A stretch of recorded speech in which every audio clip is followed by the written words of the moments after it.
beautiful people. We are back again with another episode of Two Sinners on a Sunday. I know it's very surprising. We've been going away so much, and now we're giving you episode after episode. Whoa, that's crazy. How are you doing, Ali?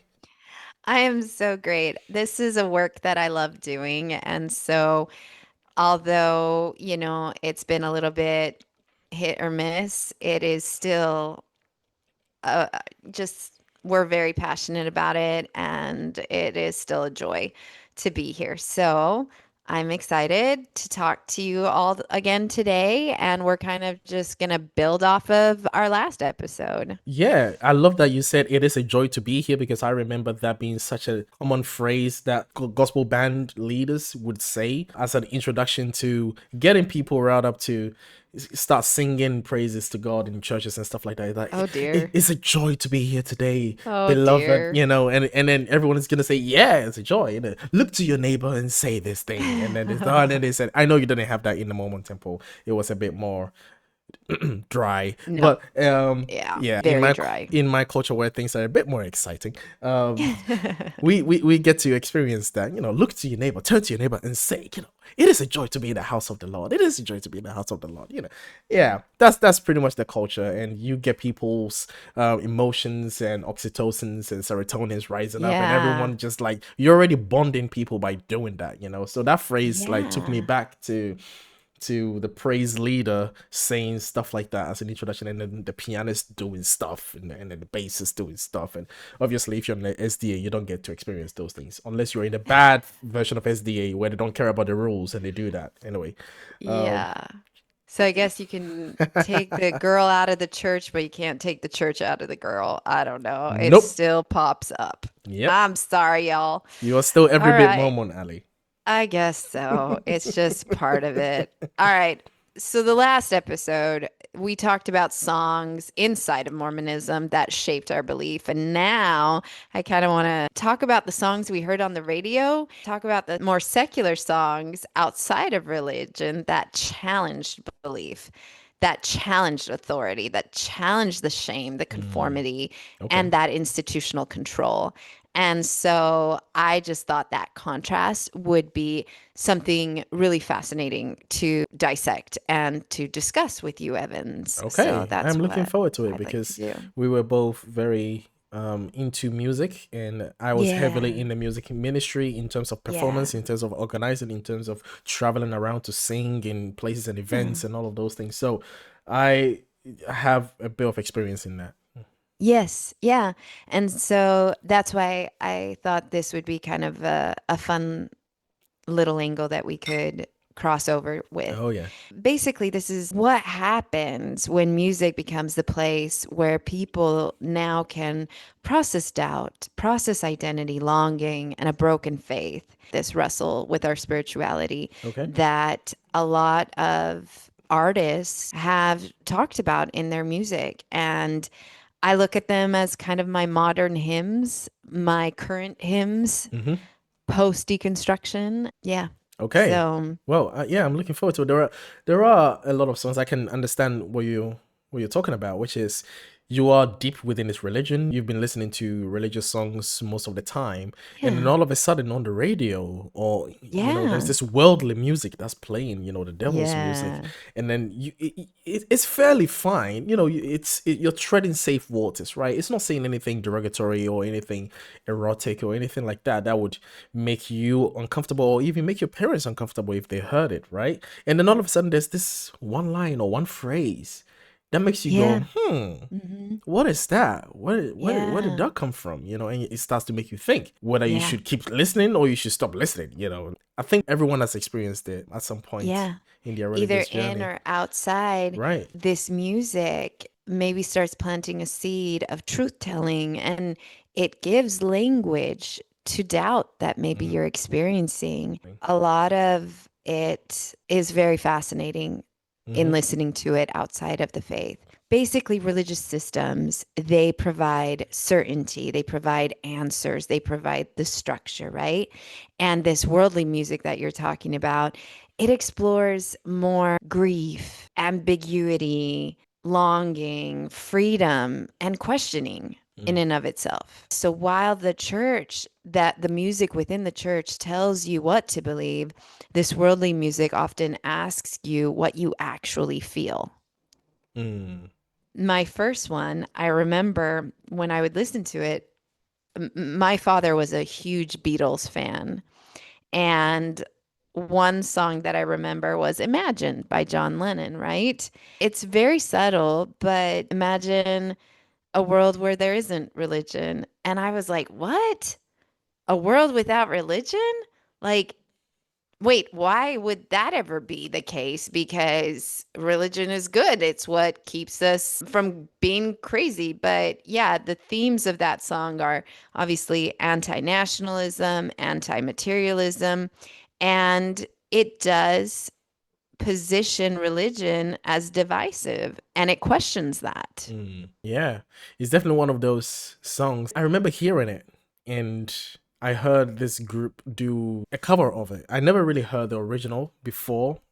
Okay. So I had heard this group do a cover of it, and they did it in a cappella, and they did it incredibly well. Like, their name is Pentatonics, and they do the a cappella songs like Yes. magic, right? And they took this song Yeah. and did a cover of it, and it was mind blown. And the thing that I found very interesting, my pipeline to secular music was through a cappella. So I started to discover that a cappella was not only just religious songs, there were secular songs that were being done in a cappella. So that was Yeah. my exposure to secular music, where I would start listening to secular music being covered by a cappella groups. And because I love a cappella, I started listening to that. And that Okay. was my pipeline into secular music.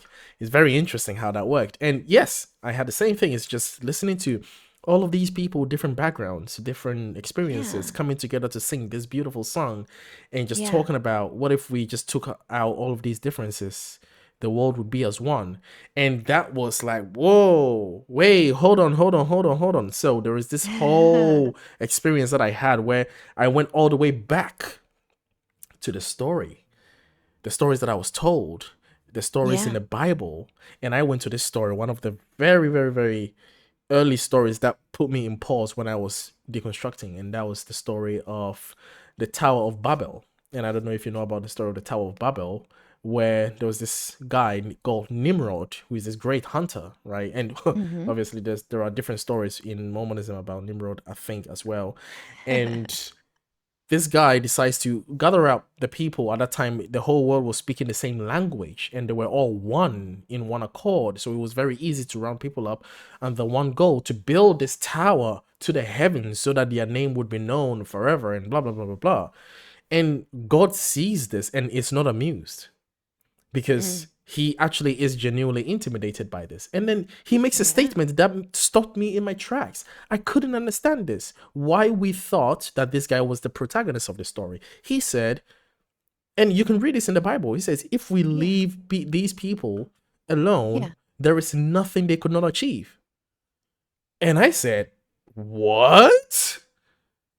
And then he proceeds to say, so let us go down there and confuse their language so that they may not Yeah. stick together. Yeah. I'm like, holy, that's what the villain says. That's what the bad guy says. That's not what the good guy says.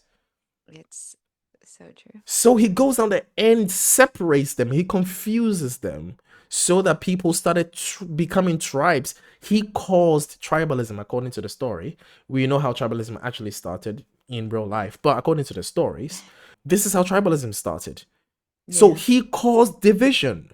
Yeah. Because he was intimidated by the unity of humanity. He was intimidated by the power that humans are able to gather. So it makes me Yeah. wonder when Christians go about preaching this gentle Jesus, make a mild, one blanket type sermons where it's like Jesus Christ wants everybody to love everybody.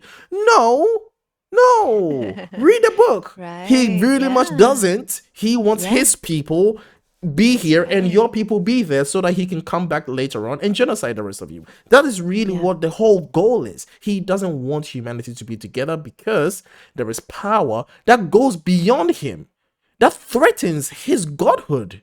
It threatens his godhood. That was a very fascinating story. I don't know who wrote that story, but I think people miss the point of that story so much. They're like, oh yeah, Yes, that's they why do. human beings are just so bad. That's why God had to come down to confuse this. It's like, you just missed the point. God was intimidated by unity. That's powerful. You see how politicians and authoritative figures in every government are so very against unity, because when people stick together under one accord, they become more powerful than the governments and the powers that be. We've seen that through history. That's why they need to sow discord in every fabric of society, so through social media, through newspapers, through music, through everything. They need to sow disunity every single time, because if black people come together, if gay people come together, if trans people come together, we will be more powerful than any government can put together ever. Yeah. God was intimidated by humans unity, and he came down to confuse us, and people keep missing the point. So that's where that song took me, Ali. Wow. That was so brilliantly stated. I don't even know how to follow up with that. But listen, people, because what Evans just said is exactly what is happening and what has happened since the dawn of Yeah. civilization. Yes. That is the story of humanity. Humanity That sticking is. together is dangerous to any power, including God's. My God. I just can't believe how You people gave don't me see it. chills. You gave me I'm glad I chills. did. Yeah. I mean, It and this should give anybody song, chills. It's amazing. yeah. Imagine it's one of the such a powerful song. It is, and it is describing not atheism, but a No. humanity where there isn't tribalism, where there isn't hierarchy, where there isn't this ideological separation. Absolutely. Yeah. I was really inspired by the way Lennon wrote the song, and also the way Pentatonics put it. At some point at the end of the video, they all held like a postcard, and they all had Okay. a spelling in there, and each of them spelled human at the end, and they were all Yeah. holding different letters, and they're all just so different from different backgrounds, and they all Yeah. come together, and it's just spelling one, just a human race. And that is just so powerful, such a powerful image, and that is why it's dangerous to the powers that be. Yeah. Anyway, I'll stop my preaching. No, I mean, for the believers, religion equals, that morality and that community, but for others, religion equals conflict and control. And so to your point, I actually have a question for you. Do you feel that religion can unite and divide simultaneously? Absolutely. That's what Mm. tribalism is. Tribalism unites and divides at the same time. It unites people on the same accord that are willing to go according to what the society within that tribe decides to be what the right thing is or what the wrong thing is. And the ones that fall short are the other. That's Yes. what religion does. So yes, religion causes unity. By definition, is division.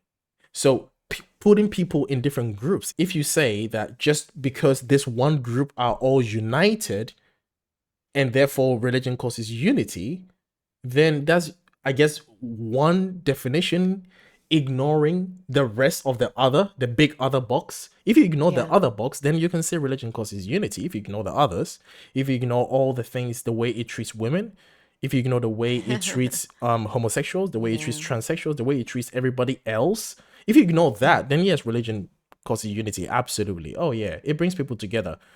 Yeah, you hate the same people. Yeah, offer charity to people in a certain way. You see morality and goodness in a certain way, and anyone that falls out of that is automatically becomes the other immediately.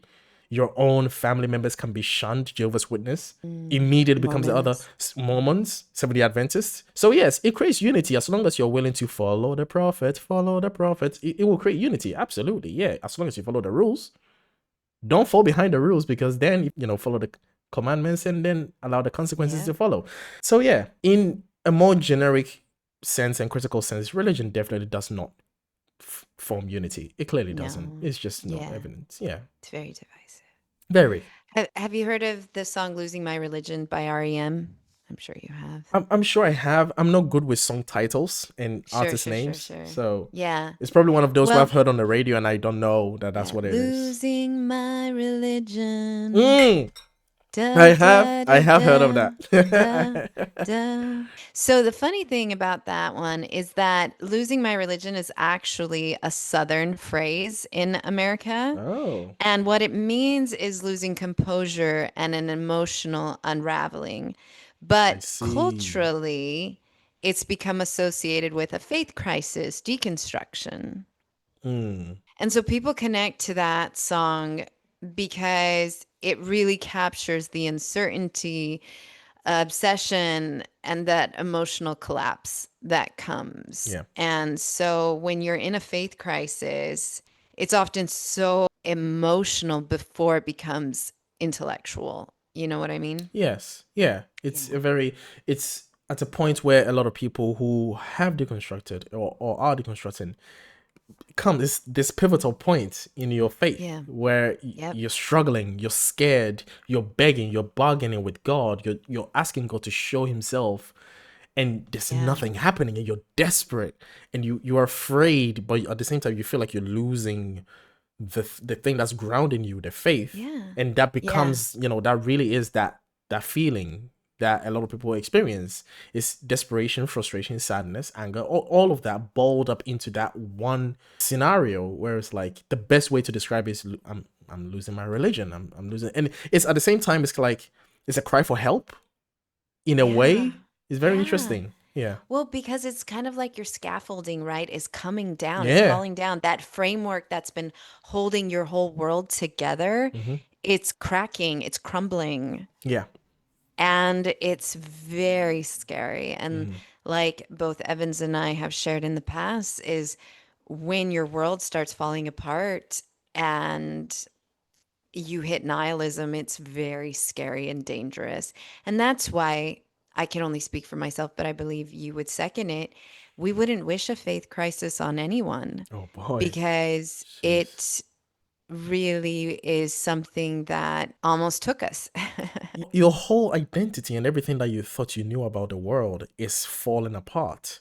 Yeah. It's a crisis, is the best way to describe a crisis. Is there Yeah. is a there's this mental anguish, and Yeah. everything you know about yourself and the world is cracked. That's why it's Yep. such a desperate cry for help. You don't even know who to cry to at that point, because Yeah. you don't know if your family is going to support you in that. You don't know if that's going to happen. You don't know Yeah. if your friends are going to Yeah. understand you.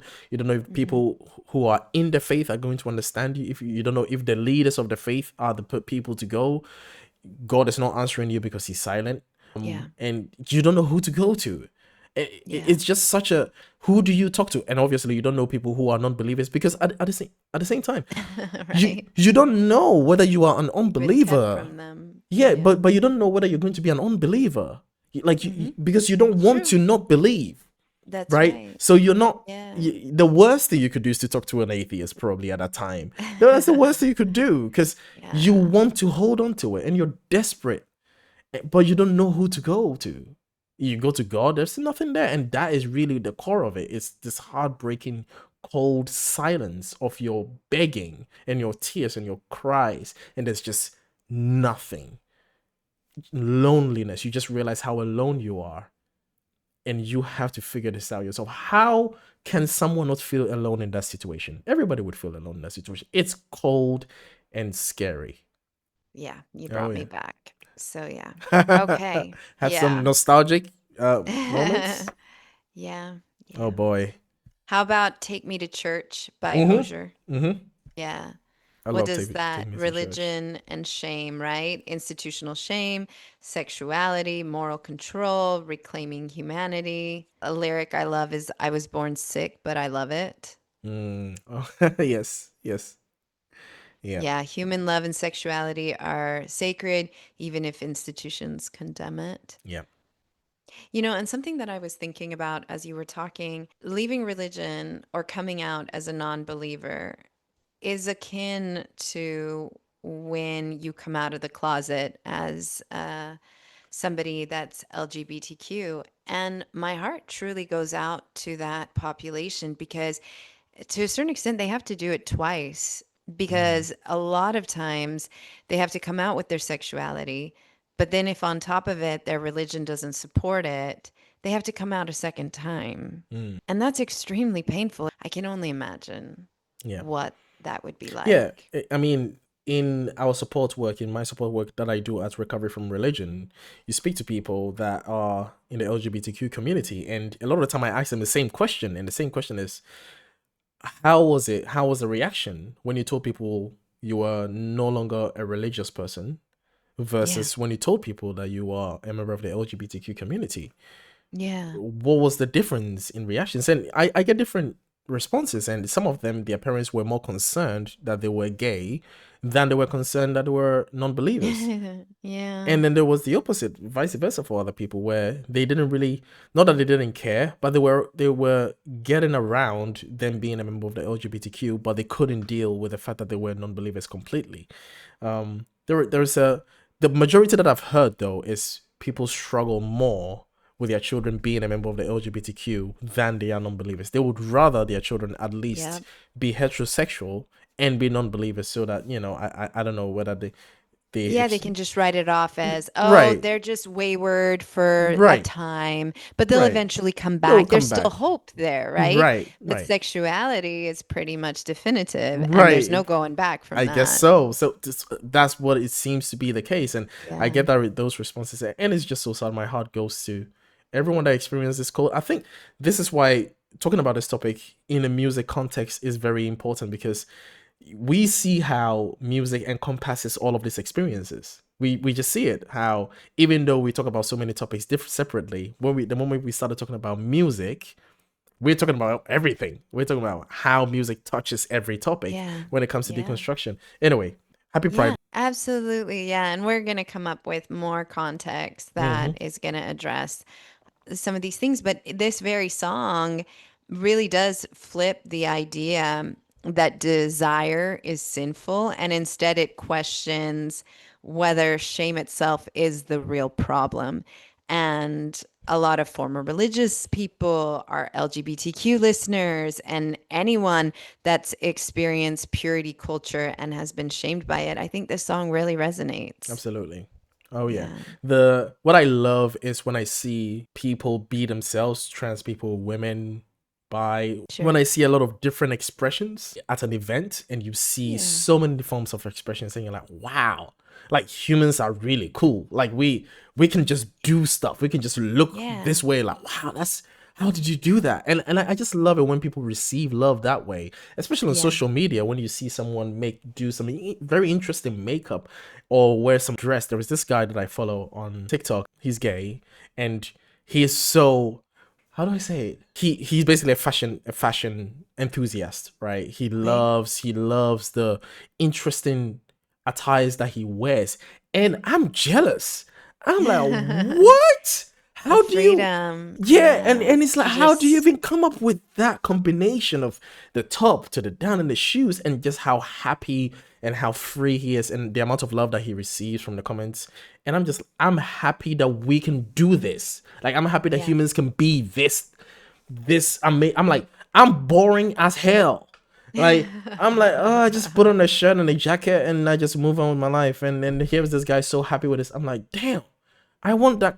I want that level of happiness. That Um, zest for life, that yes, it goes right down to the articles of clothing you choose to put on your right. And I'm like, person. that is a beautiful human being. I'm like, I want more of us like this, please. Like, more. And the question of sexuality doesn't even come to my mind, because it's just different ways of us expressing ourselves. I'm wondering what my hangback was when I was religious, Mm, and when I was taught to be against the hmm. LGBTQ and Right. to be homophobic and everything. I was taught, Yeah. like, I'm wondering what my hangback was now.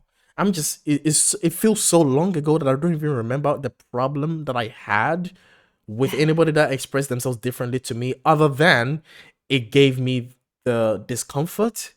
It, Yeah. it made me uncomfortable because it exposed my own insecurity. I, Well, and the you know. institution condemned them. And if you're going to Oh be yeah. loyal to the institution, then you're going to look at human love as Yeah. not That was that okay. too. That was that too. There was this anti-scientific thing where it's like, oh, it's Yeah. not natural, it's not Yeah. biological, it's this thing, bioessential arguments that people were given. Oh, you have a womb, therefore you should do this. You have a penis, therefore you should do this. It's like, that's dumb. That's not how things work at all. That's just Yeah. not true. And also, it's the most natural thing that you can have is different forms of Yes. expressions across the biological ecosystem. That is just the most natural thing you can experience. Yeah. Every primate does this. Every vertebrate does this. Like, they express themselves differently. They all have different ways of being. And for us humans to just restrict ourselves into these very limited, boring outlooks. I just think it's sad We limit that ourselves. we limit ourselves in that way. And yeah, I don't when think we do. Institutions do. oh They yeah, I just told mean us how to feel and think. when I say Yeah, we're I talking know. about the Yeah. institutions, right? Well, at least we allow the institutions to do Yeah. that without standing up Yep. against them, right?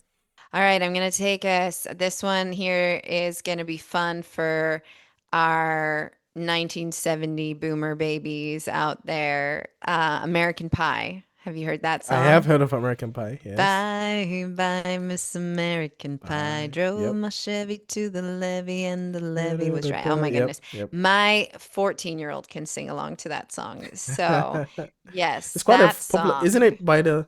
It's by a legendary artist, isn't he? Like it's quite Don Don McLean or McLean. Yes. McLean. Yes. Yeah, I don't know how to pronounce it, but yeah, again, this one is about loss of faith in culture and loss of innocence, a cultural collapse, spiritual emptiness. What I like is its commentary really on America itself becoming a type of religion, right?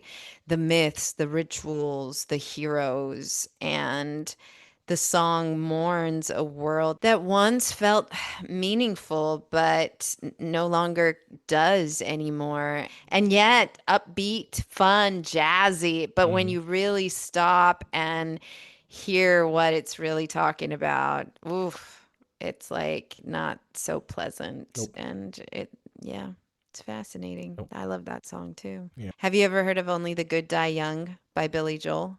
Probably. Only the good die young. Hmm. Okay. I don't think I've heard that Yeah. one. Yeah, that one's a good one too. Again, that one is one of my favorite ones.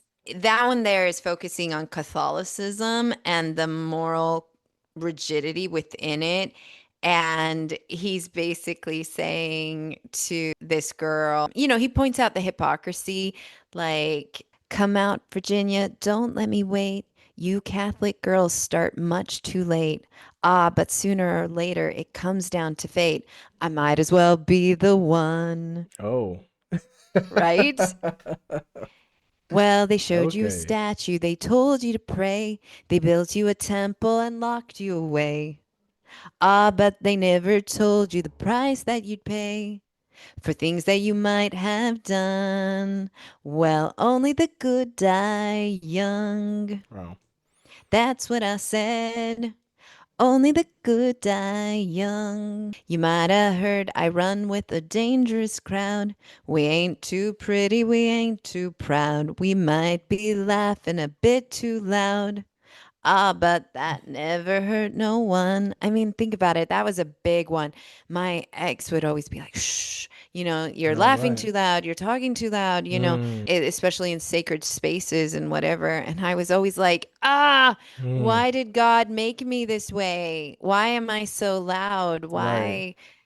How dare I take up so much Yeah, you're space taking when so much he just space. wanted me to be small and I just cannot Yeah. be. And so, Yeah. anyway, I love that song. These songs are so fun and upbeat and go at such a fast pace that until you really stop and really listen to the words and what these amazing artists are trying to get across to people, it's brilliant.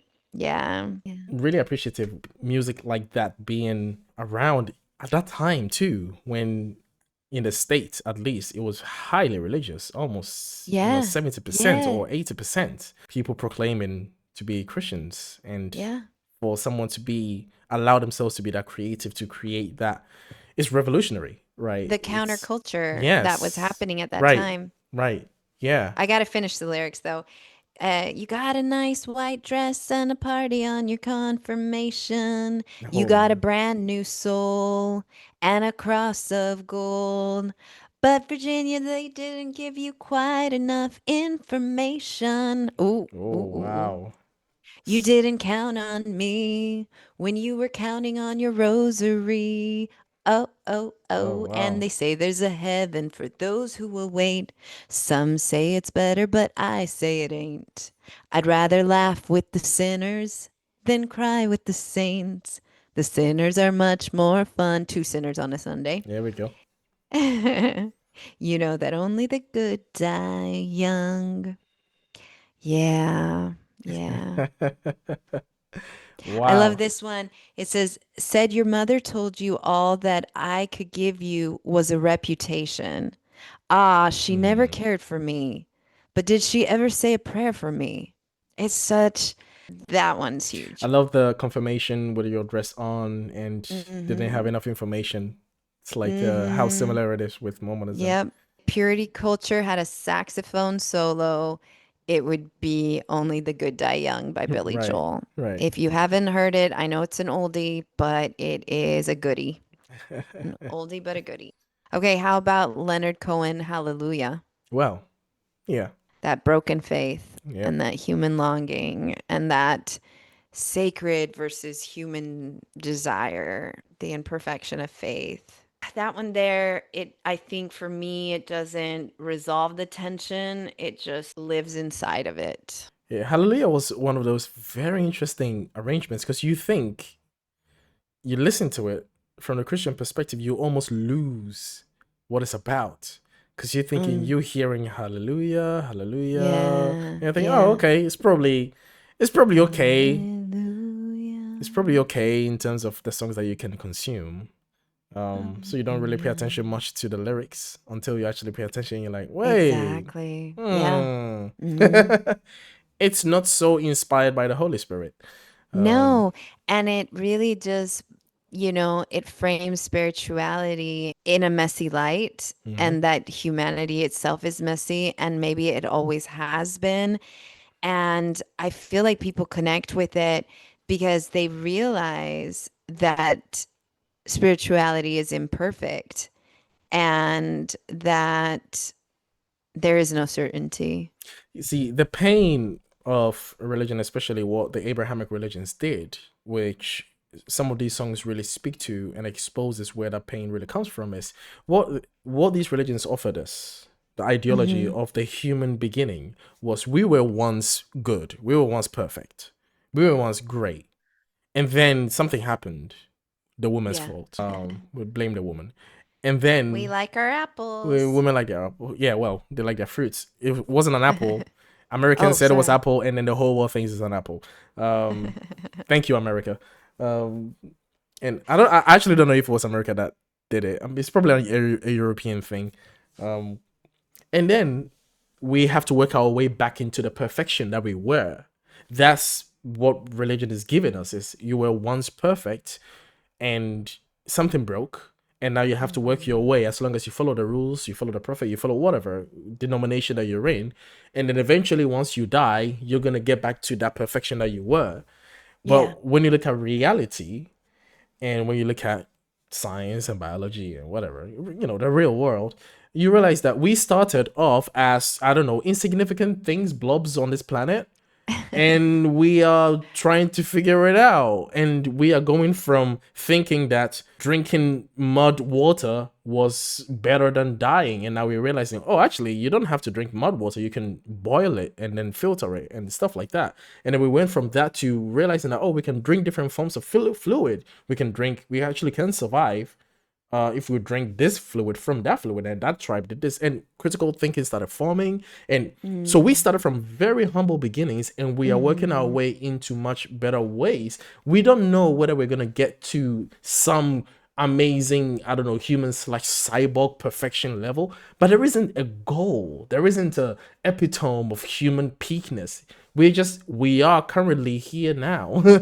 And it Yeah. was better than yesterday, and today we think that it's better for people to be seen as equals, and assign humanity to every human being, not just assign it to certain class of people, and deny it from other class of people because of skin color and everything like that. Oh, hey, Yeah. actually human cruelty is not so great. We are having empathy towards, and so our ability to have space on this planet is increasing. We are realizing, whoa, actually we are organisms on the planet, and we need to survive on this planet for long. That means we need to take care of our immediate vicinities on this planet so that the planet will take care of Yeah. us and stuff like that. So our consciousness is increasing as we hear. That is the real story of humanity. There wasn't no perfection. We failed, and we are working our way back to that perfection. It was, we were insignificant, and now Yes. we are this amazing thing, and we are gonna keep. Do we want to keep being amazing, or do we want to keep going back to being insignificant again? Because we could do that. We could literally destroy ourselves, and nature will be like, well, you are insignificant now, just as you were. Carry on. And we will have to start again. That is the reality of things. And once you have that, I think it gives you, for me at least, it gave me a very humble outlook of who I am on this planet and on this universe, to just accept that, look, the goal isn't perfection, and perfection isn't a standard. It's made up. We made it up. We looked at ourselves and looked at how flawed we were and said, okay, so clearly there has to be something or someone that doesn't make these kind of mistakes up there somewhere. That thing is called God. It's our own projection of our lack of Yeah. understanding and Yeah. abilities, and we projected that to the cosmos. That's what we did. Yeah. But the humanity story, according to Christianity, is breaking, because then you have to accept all of these things that allows you to be traumatized. All of these things that says you are rich, you will never be this until you need this. Yes. But the thing is, the red herring there is the need for you to be perfect in the first place. Who told you you had to be perfect? Who told you that?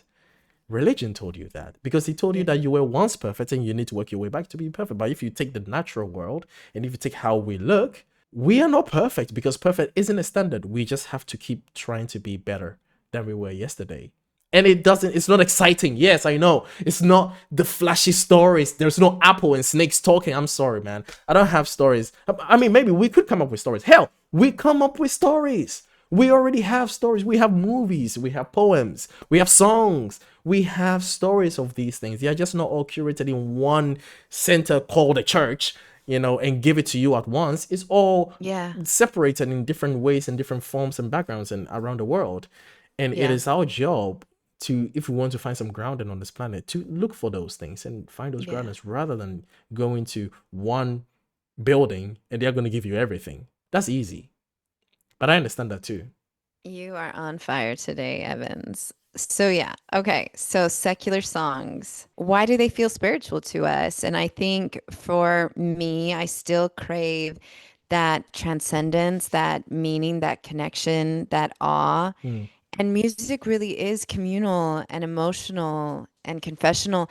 And something I'd like to point out is that, at least out here in Richmond, Virginia, where I live, there is an organization called Diversity for of Richmond, and what we're trying to do there is create what's called a First Sunday, where this music, just like so many things that have been taken from us, we want to take it back post leaving religion. And Hmm.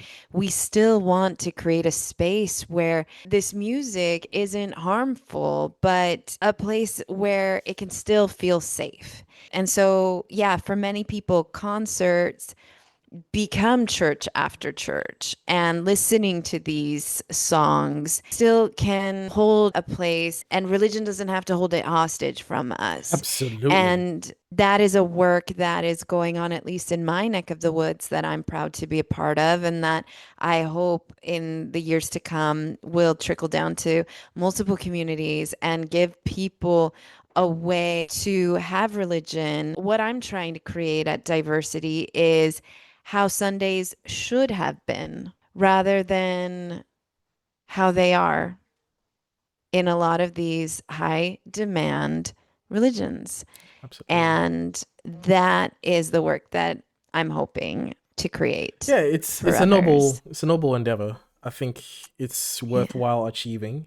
What I do love to see is Mm. when I see people who have left religion and they take on these songs that used to mean a lot to them when they were religious, and they change the lyrics and Oh, they re-harmonize some yes, parts, and then they just put it out, exactly. and Yeah. then the song and the melody stays. Yeah.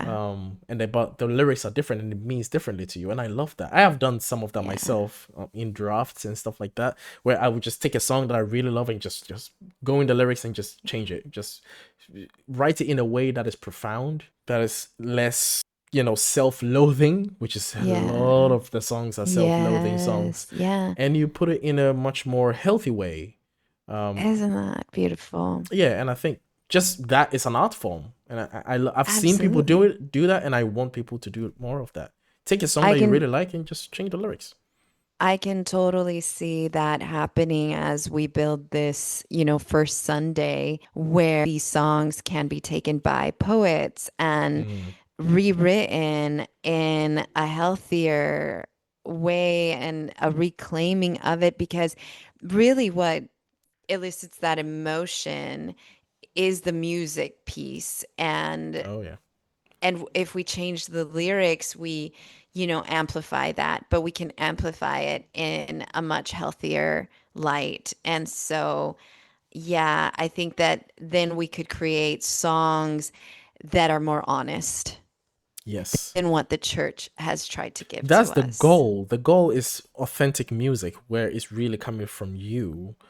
And Mhm. what the thing that religious music does, especially and a lot of the time, unfortunately, because we are very limited to our scope of religion when it comes to Mhm. experience, music, we're talking about Christian music, right? What Christian music does is it gives you the emotion and you have to process the emotion. So it gives you, this is what's happening. This is how you feel. Yeah. Amazing grace, how sweet the Yeah. sinner saved a wretch like me.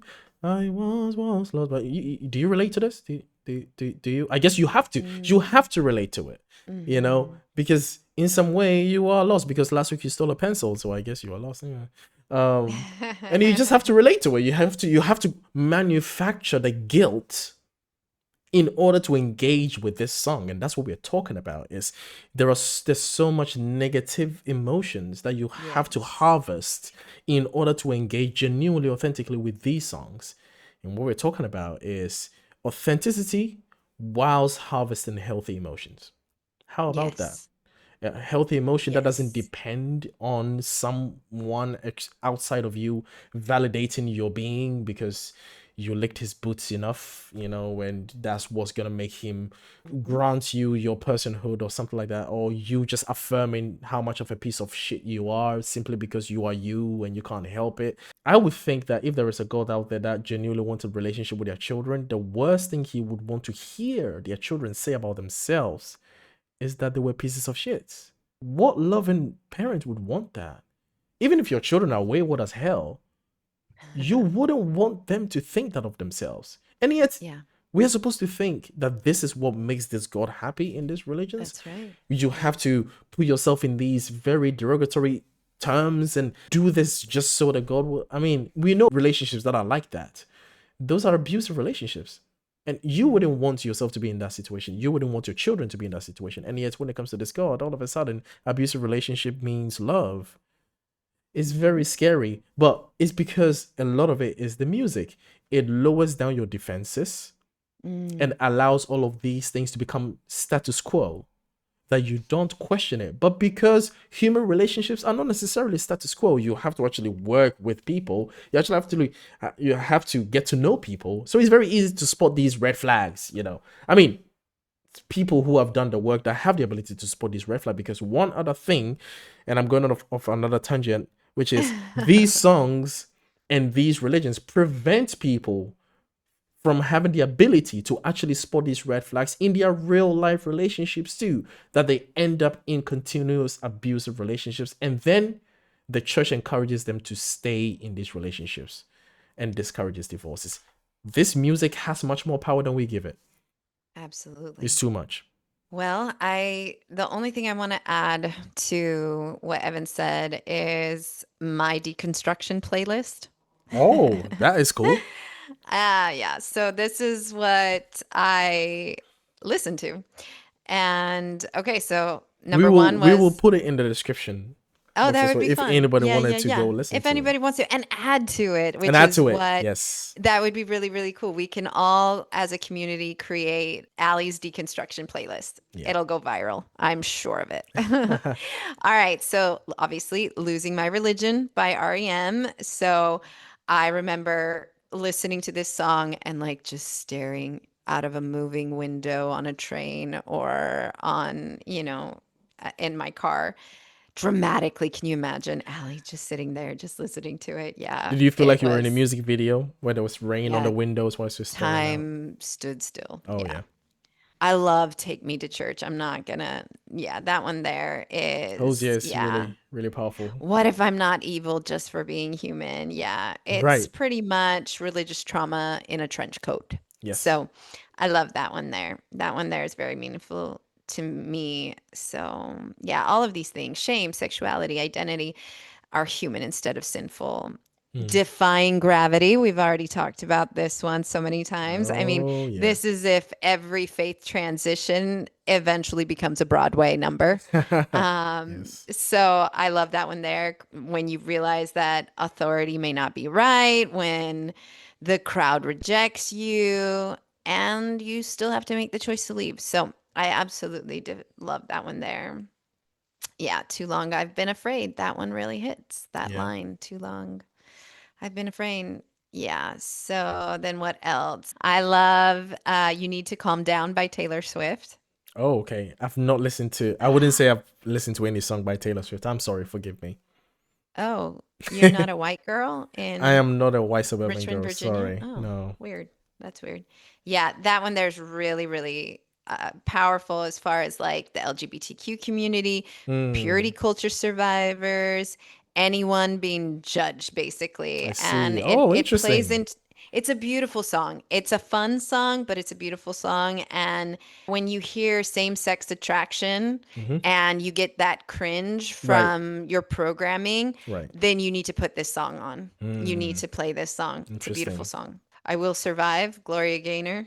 That Okay. one there is an oldie, I guess. Yeah. After you realize that coffee didn't destroy you. Wow. And yeah, Revolutionary. yeah, if I go to the grocery store on a Sunday, you're going to be okay. God didn't strike you down. Hmm. I think one of But, those discoveries for me was praying. That was the scariest mm, thing. I did everything with prayer.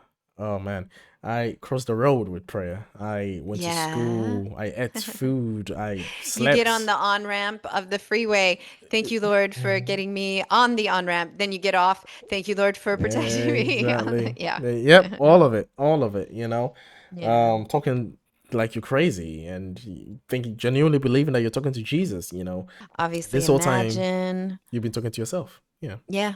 Yeah. Then imagine only the good die young. You just start to realize that your entire spiritual journey been a Spotify playlist. Pretty much. Pretty much. So, Yeah. yeah, Thank you for sharing this. Music is powerful, absolutely. and It is. when used in a way that is healthy, it really benefits us. It really helps us because even when like, imagine how deep and committed you are in your religious or your beliefs, and you hear one song, one phrase, and that could, It could. just penetrate through the whole thing. It's the same way the Christian songs and the children's songs penetrate through your defenses when you're young and you're vulnerable and you don't know better. And it Yeah. goes into your defenses and then it starts laying up all Hmm. of these barriers that you haven't asked for, you haven't consented to. That's So that right. when you go outside and you hear a Lennon's Imagine song and you hear and No Religion too, all of a sudden your defenses are pricked up. Whoa, they said no Yeah. religion. That means we might fight against it. It's bad. It's bad. It's Yeah. bad. Yeah. Alarm. Alarm. You see, and Uh, that's what happens. You see a gay couple happy. They want to marry. They want to have a children. And all of a sudden, nope. We need to. That's not what God wants. God doesn't like this, and we need to defend this because God doesn't want it. And you don't know why you are doing this, and yet you're doing it because you think it's right. It's all in the music. It's all in there. It's this yeah. loyalty, this belonging, all of the fears around it that has been built in on top of the sermons that you receive, the music that does a lot of the heavy lifting. It It does. really does a Yeah. lot of this. And It manipulates your emotions, but at the absolutely. same time, to your point about the power, the positive side is that these emotions also can be explained through music. And so that is that this counterculture, and I appreciate the music that does make us question and think outside the box. And Hmm. a lot of times now it's very grounding for people that have left. So although it has caused harm, is a powerful tool that can be used to do a lot of good. Absolutely. So, So take your yeah. favorite song that you really listen to, Yes. like you maybe Yes. it's a song that you used to love when you were in church, or a gospel song or whatever. Take it and just change the lyrics, Yeah. and still keep the song. And every time you hear the song, Mhm. you just sing the lyrics that you came up with, and rather than Yeah. singing the same lyrics. But I do understand though, there are certain notes that goes really well with certain vowel Right. sounds and certain things. Yeah. So sometimes changing the lyrics can lose a lot of its lot, its oomph that you really love. But do it anyway, or find better Yeah. words, and eventually you start rough and you get better at it. You might even become a Yeah. music writer at some point. Who knows? It might Yeah. unlock a whole different experience for you. But don't limit yourself in Yeah. your appreciation for music because you were heavily embedded in religious music, or religious music was most of the time how you were influenced. Don't limit yourself to saying because of that I can't listen to it. Or I mean, I had this block for a very long time because of how heavy I was in it. I struggled to appreciate Yes. other forms of music, Mhm. and that's the whole reason why I started my music channel as well on my other channel, is to really be to expose myself to all the songs that I would have never listened to. And now my playlists are all over the place. If I played you one track, you couldn't predict, you could not predict the next song that's coming after that. I promise you that. Because Yes. I'll Yeah. probably play you a Billy Joel song, and the next thing would probably be a Hindu song. And you're like, what the hell? And you're like, yep, that is my playlist. It is all over the place. And the next track will be a Japanese song, the next track will be a South Korean song, the next track will be a Ghanaian song. You could not predict my playlist. You couldn't, even if you tried, because I have exposed myself to the world, and the world is becoming more beautiful because of music. Don't hide yourself from it.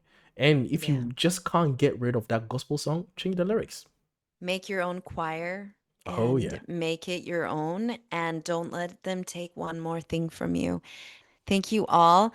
I like the idea. Let's keep adding to the playlist. It'd be fun to curate something that others can look on and listen to, and maybe help them through a deconstruction or a faith crisis or whatever else is Mm. going on in their lives, and not let the church take that away from us as well.